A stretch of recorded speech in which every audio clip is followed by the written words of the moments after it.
Shalom Indonesia, salam Nusantara dari Sabang sampai Merauke, dari Miangas sampai Pulau Rote. Mucho gusto bapak-bapak, ibu-ibu, saudara-saudari yang kekasih dalam Tuhan Yesus Kristus. Senang bertemu di pagi ini dengan Opung, Oma, Engkong, Opa, Bli, Cece, Meme, Koko, Titi, juga paman, tante, bapak tua, bapak muda, dan tulang, lalu juga itu amang boru, namboru, dan lai, ito, kakak, abang, semuanya, adik-adik juga, semuanya Tuhan berkati. Saya berdoa di pagi ini kekuatan Roh Kudus menyertai setiap kita, urapan Allah dari tempat yang maha tinggi tinggal selalu bersama dengan kita semuanya. Puji nama Tuhan. Pagi ini saya akan membawa renungan dalam Lukas 2 ayat yang ke-39 sampai dengan 40. Dan setelah selesai, semua orang harus dilakukan menurut hukum Tuhan. Kembali mereka ke kota kediamannya, yaitu kota Nazaret di Galilea. Anak itu bertumbuh besar dan menjadi kuat dan penuh hikmat, dan kasih karunia Allah ada padanya. Jadi tema kita adalah hidup bertumbuh dalam kasih karunia Allah. Hidup bertumbuh dalam kasih karunia Allah itu memerlukan wadah, ya, memerlukan tempat. Sama dengan tumbuh-tumbuhan, itu kalau mau bertumbuh perlu tempat, perlu wadah, atau perlu kalau saya sering menanam cabai, ya, cabai, dan itu ya puji Tuhan, pasti kalau saya nanam cabai pasti tumbuh gitu ya.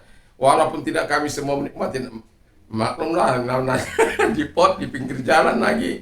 Jadi kalau ada sudah berbuah, ada orang mau masak mie, Indomie, tinggal minta cabai, nggak apa-apa, ambil ya. Jadi ya hanya menempatkan lahan yang sedikit itu, tanam pandan, ya, dan orang-orang pada datang meminta, dan kita senang karena apa? Pohon pandan kita itu bertumbuh, dan ada banyak orang yang meminta dari tetangga kiri dan kanan, ya. Apalagi itu tukang nasi di depan suka sekali kalau dia lagi mau ngambil, dan saya tidak merasa keberatan karena banyak, ya. Dan saya juga bersyukur bisa apa yang saya tanam bisa dinikmati orang. Puji nama Tuhan. Jadi perlu ada wadah, ya, ada tempat, yaitu dalam bertumbuh dalam kasih karunia Allah. Ini Yesus, gambaran tentang Yesus juga kita lihat bahwa dia katakan wadahnya itu adalah keluarga. Yang pertama adalah keluarga. Kita tahu bagaimana hidup Yusuf, kita tahu bagaimana hidup Maria, hidup yang sungguh-sungguh memuliakan Allah, orang yang menyerahkan hidupnya kepada Allah, yang taat pada perintah Allah, yang melakukan apa yang diperintahkan Allah, atau ya orang yang rendah hati. Mereka ini adalah orang-orang yang sungguh-sungguh takut akan Tuhan. Mereka memuliakan Allah selama hidup mereka. Yusuf dan Maria kita tahu bagaimana mereka hidup di hadapan Tuhan, bagaimana mereka tidak ingin melakukan apa yang jahat di mata Tuhan. Itulah wadah yang ditempati oleh Yesus, keluarga Yusuf, ayah ibunya. Jadi dalam kehidupan kita sebagai orang yang percaya, kita perlu meneladani kehidupan Maria dan Yusuf dalam kehidupan ini, sehingga nantinya ketika apalagi keluarga-keluarga muda yang mau berumah tangga, atau sedang berumah tangga, biarkan menyadari bahwa hidup ini harus terus bergantung sepenuhnya kepada Tuhan. Kalau kita mau melihat generasi kita, generasi yang diberkati oleh Tuhan. Sedangkan kita saja takut akan Tuhan, masih banyak anak-anak kita yang kurang hidupnya berkenan di hadapan Allah. Karena arus zaman yang begitu kuat, atau tantangan-tantangan zaman, tantangan-tantangan persahabatan yang ada dalam dunia ini, yang kadang-kala bertolak belakang apa yang ada di rumah kita dengan apa yang ada di luar sana. Dan mereka mungkin menghadapi trouble di situ. Dan ketika mereka tidak mendapat perhatian yang serius, maka kadang-kala anak-anak kita seringkali terjerumus kepada hal-hal yang baik. Itu sebabnya tempat itu harus baik, keluarga. Yang kedua, tempatnya bertumbuh adalah bait Allah. Di dalam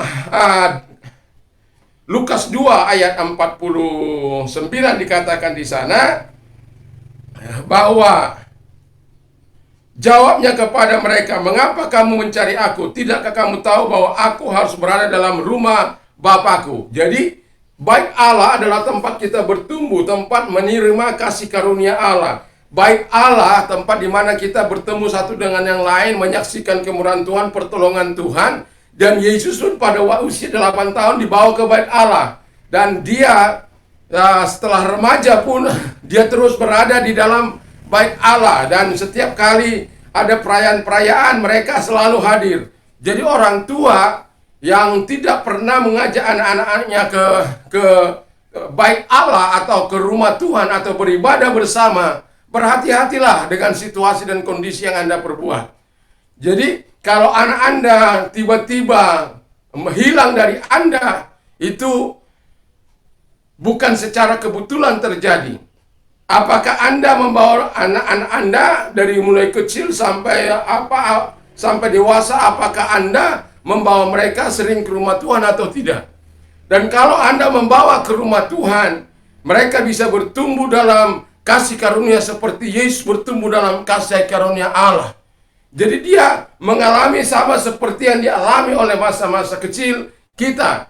Dan kita tahu bagaimana kehidupan orang-orang tua sekarang. Mereka hanya bisa tahu memberikan yang baik, arahan yang baik, tapi mereka sendiri bukanlah the doers, bukanlah pelaku-pelaku daripada kebenaran. Mereka hanya bisa ngomong menasihati yang baik, tapi mereka tidak melakukan apa yang baik. Anaknya dilarang merokok, tapi dia merokok. Anaknya dilarang jangan minum, tapi dia minum. Anaknya dilarang berjudi, tapi dia berjudi. Jadi apa yang diperbuatnya selalu bertolak belakang dengan apa yang dikatakannya. Dan itu sangat meracuni pikiran anak-anak, dan sangat meracuni hidup anak-anak, dan membuat dia tidak stabil dalam kehidupannya. Apa yang benar ini? Yang ayah bilang begini, nggak bisa minum tapi dia minum. Dia pusing.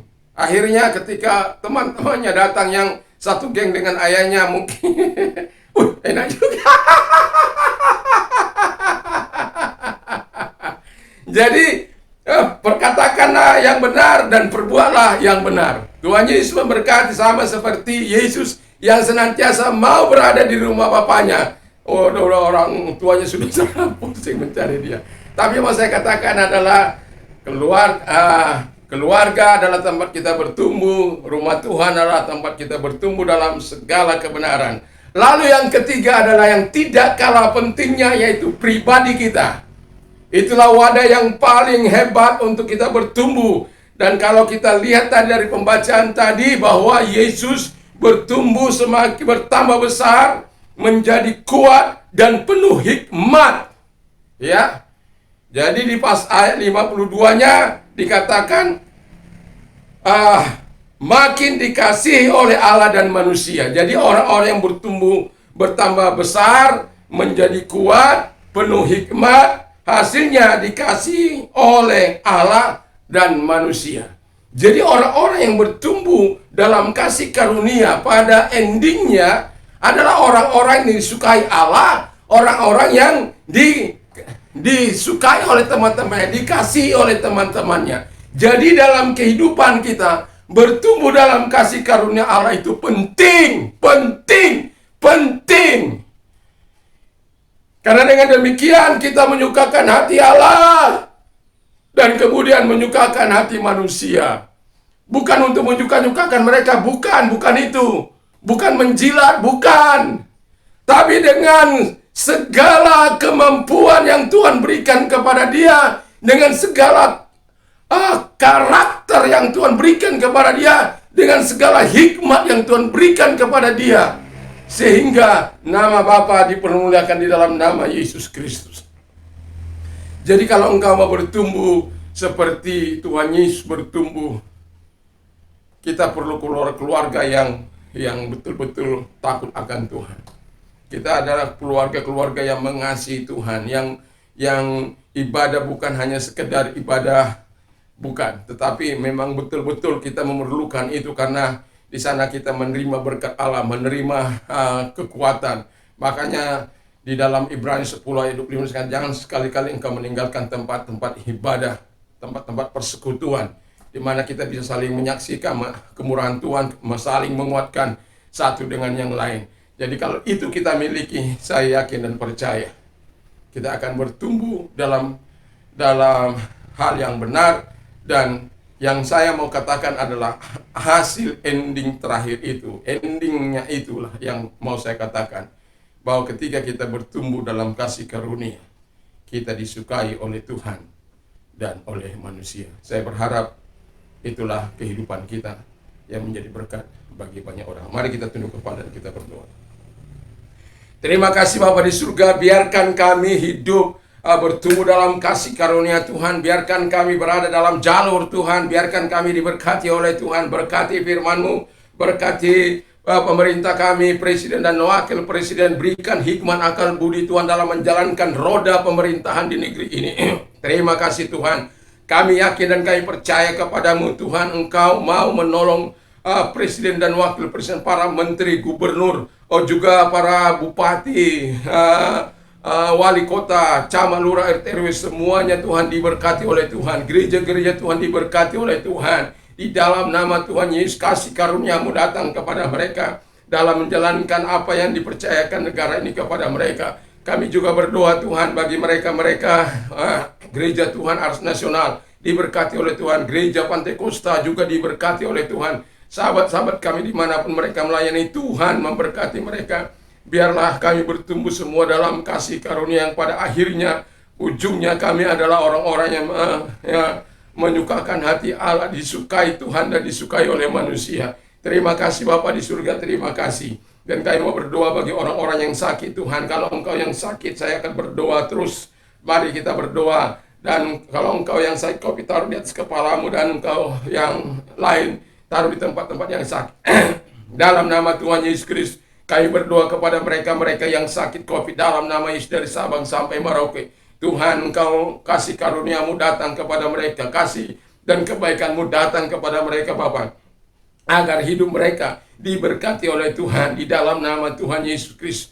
Mari Tuhan, pertolongan-Mu datang kepada mereka dalam nama Yesus. Ulurkan tangan-Mu kepada orang-orang yang sakit COVID. Dalam nama Yesus, oleh bilurnya engkau sembuh, oleh kuasanya engkau sembuh, dalam nama Yesus. Terima kasih Bapa di surga.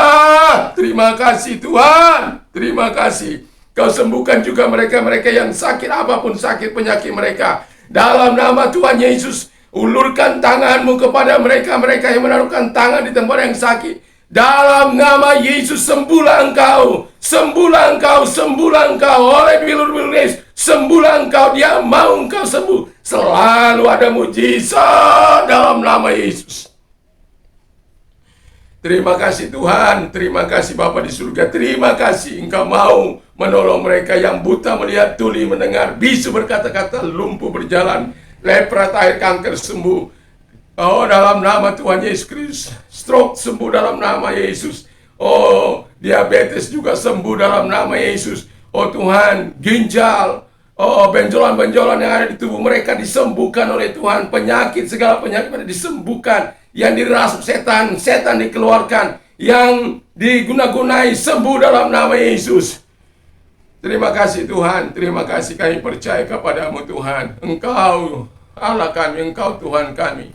Di dalam nama Tuhan Yesus Kristus, biarkan Tuhan yang mengerjakan hal-hal yang besar dalam hidup mereka. Terima kasih Tuhan, selalu ada mujizat bagi mereka.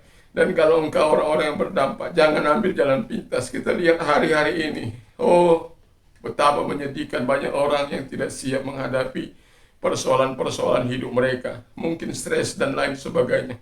Ada yang mencoba diri untuk membela orang, tapi itu bukanlah satu jalan yang dari Tuhan. Itu jalan pemaksaan. Sabar, sabar, sabar. Kalau engkau orang yang berdampak, Tuhan katakan kepadamu, serahkan segala khawatirmu, takutmu kepada Tuhan. Aku yang melihara engkau. Marah kepadaku, hai kamu yang letih lesu dan berat, aku akan berikan kelegaan bagimu. Kalau engkau orangnya, angkat kedua belah tanganmu. Mari kita berdoa. Bapa di surga, mereka yang mengangkat tangan, Tuhan pulihkan mereka. Tuhan ulurkan tanganmu, datang kepada mereka, baptiskan mereka dengan kuasa Roh Kudus-Mu. Roh Kudus, datang kepada mereka Tuhan. Tolong mereka Bapa, tolong. Jangan ada di antara mereka memakai jalan pintas, jalan-jalan yang tidak Kau rahmati Tuhan. Terima kasih Tuhan. Terima kasih Bapa, Engkau mau membebaskan mereka dari permasalahan mereka, dari bisnis mereka, dari usaha pekerjaan mereka Tuhan. Tolong Bapa, Tuhan tolong. Engkau kuatkan mereka sehingga mereka berkata, dapat segala perkara dapat kutanggung dalam Dia yang berikan kekuatan kepadaku. Tidak ada lagi orang-orang yang stres tingkat tinggi Tuhan, depresi dan lain sebagainya, bahkan mengakhiri hidup. Oh Tuhan, oh Bapa, ada kekuatan-Mu mengalir dalam mereka kalau mereka bermohon kepadamu Tuhan. Terima kasih Bapa di surga, terima kasih. Biarkan bangsaku datang kepadamu Tuhan. Berbahagialah yang menjadikan Engkau menjadi Tuhannya. Berbahagia bangsa yang menjadikan Engkau menjadi Tuhannya. Terima kasih Bapa. Terima kasih Tuhan. Bagi mereka yang mengalami terobosan dalam Yesus, taruh tanganmu di dada. Mari kita berdoa Bapa, mereka yang mengalami kelahiran baru dalam Tuhan, mereka bosan dengan hidup, melakukan apa yang jahat di mata Tuhan, hadir kepada mereka. Mereka tidak punya kemampuan untuk bisa menyenangkan hati Tuhan, tapi dari hati mereka berteriak, datang kepada mereka Tuhan. Lepaskan mereka dari segala belenggu dosa mereka, dari segala jerat maut dalam hidup mereka, dalam nama Yesus. Datang kepada mereka, urapi mereka Tuhan, masuk dalam hati mereka, supaya Engkau mengubah hidup mereka. Mereka tidak perlu mengganti karakter mereka, karena ketika Engkau masuk dalam kehidupan mereka, karakter-Mu yang akan masuk dalam hidup mereka. Terima kasih Tuhan, terima kasih. Sama seperti Engkau manggil Saulus, pakai juga mereka Tuhan, pakai Tuhan. Terima kasih Bapa di surga, karena Engkau datang bukan mencari orang benar, tapi orang berdosa, dalam nama Yesus. Terima kasih. Terima kasih, dan Engkau yang mau mengalami transformasi, sudah mengalami transformasi dan mau menerima Yesus sebagai Tuhan dan Juru Selamat dalam hidupmu. Dan Engkau mau, yang belum percaya, mau percaya kepada Yesus. Kalau engkau orangnya, taruh tanganmu di dada, kita akan berdoa. Ikuti doa saya. Tuhan Yesus, saya sadar saya orang berdosa. Saya butuh Tuhan, saya butuh Roh Kudus dalam kehidupan ini. Ampunilah segala dosa-dosaku. Aku mengakui segala dosa-dosaku Tuhan. Sucikan hamba-Mu dari segala dosa-dosa yang telah pernah aku lakukan.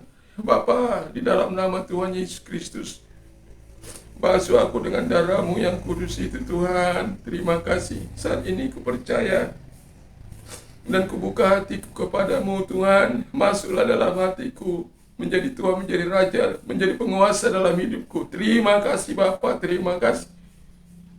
Saat ini ku percaya telah menerima hidup yang kekal dari Tuhan, menjadi warga negara.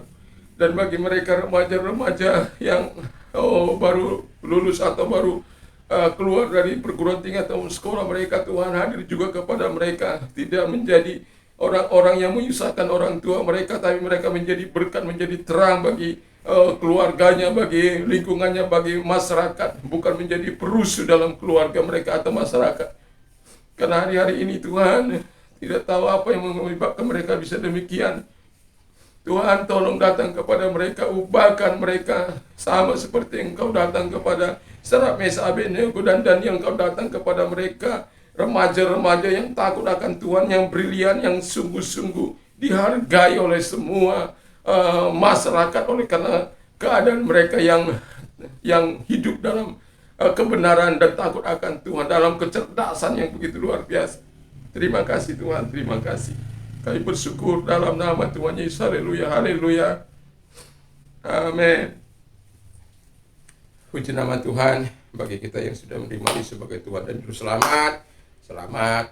Dan bagi Anda yang sudah menerima kasih karunia Tuhan, pertolongan Tuhan, kebaikan Tuhan, saksikan